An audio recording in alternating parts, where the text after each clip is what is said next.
DCYX, maghahatid ng totoo at pamanindigang mga balita. Ito ang Radyo Pinas Aksyon 845. Narito ang inyong mga nagkapatid balita.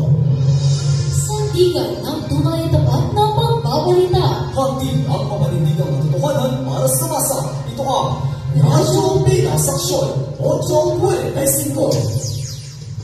Magandang araw, Pilipinas! Ako si Christian Cantuba. Ay, ako na pala akong Pampanga. Ako naman si Kayo Vargas. Para sa pamanindigang balitaan At para sa tapat na likod bayan, ito ang DCYX 845. Mga kabayan, ang oras ay alas 4 ng hapon. Sa ulo ng mga nagbabagang balita ngayong araw ng Webes, ika-3 ng Nobyembre 2025. Mga Pilipinong biktima ng Scout House sa Myanmar, iniimbestigahan ng pamahalaan.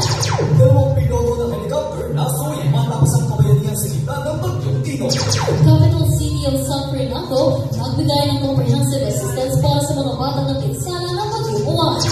Phoenix Fuel Masters hindi pinagbigyan ng Telemetry Budget sa PBA 5650 Philippine Cup. Narito ang detalye ng balita.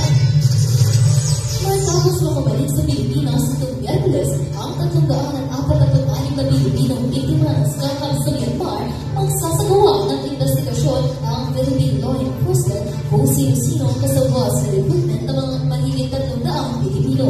Sa ating Department of Migrant Workers Secretary Hans Capta, kung sino ang mapapatunayan ka-alyansa ng mga violators ay mahaharap sa filing of charges. Dagdag pa niya, ito pa lamang ang pinakamalaking batch na iuwi ng bansa galing ng Myanmar mula pa ng 2022.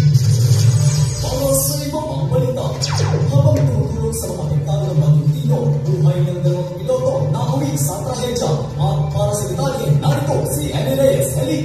Sa kasalukuyan ng pagligtas sa buhay sa gitna ng bagyong Tino, dalawang piloto ng helicopter na sila Sergeant Nick Spesino at John Christopher C. Polco ay nasawi matapos bumagsak ang sinasakyang pagpapawid sa Usong Sur.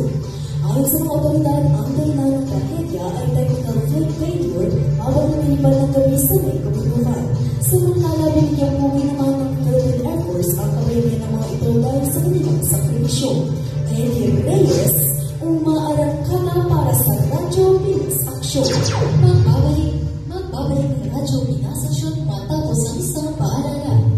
Mare, grabe na talaga korupsyon dito sa Pilipinas, no? Oo nga eh, kung tapat na sana mga nanunungkulan, di mangyayari yan.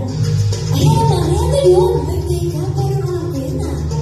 At ngayon na korupsyon ay lagana, at ng siya ay may hinahanap. Iwalin niyo ang pera ng taong bayan kung saan ang kailangan. Ay, may pagkanoon? Totoo, ayon sa ipawagpapala ng PC-19, nakilating bilang anti-graft and corrupt practices act na nagkaroon sa pugin ang katuwalian sa pamahalaan at taguyod ang tapat at responsabling servisyo sa publiko. Ating pakatandaan, kaban ng bayan ay para sa mamamayan. Ang mga paalalan ito ay hindi sa inyo ng himpilan ito. Tuloy patuloy na nakikinig sa Radyo Pinas Aksyon. Matapos makuminsala ang ilang bayan sa Pampanga, nagbigay ng comprehensive assistance para sa mga batang apektado ng bagyo. Para sa detalye, narito si Ann Manzano at Berlin nagbigay ang Capital City of San Fernando ng tulong na tatawagin psychosocial support sa mga bata sa bayan ng mga bebe at masultong Pampanga matapos makaranas ng sinasdulot na matitibig sala sa pagkukuha. Ayon kay PSWD Officer Teo Nanan, layunin ang akbang na ito na matulungan ang mga bata na makausad sa trahedyang kanilang pinagdaanan sa kanilang tahanan na inakala nilang kanilang pinakaligtas na lugar. Dagdag pa rito, pansamantala din munang sumisbindi ang klase upang mabigyan ng oportunidad na makaranas ang mga bata ng saya.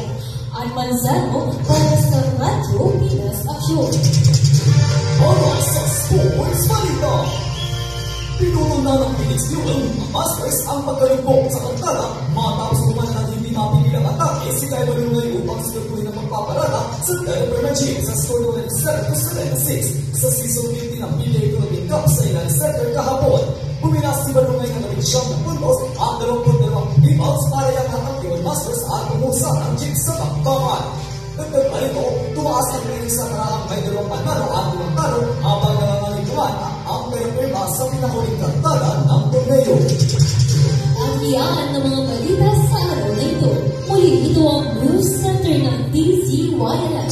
Magkahatid ng totoo at mapanindigang mga balita.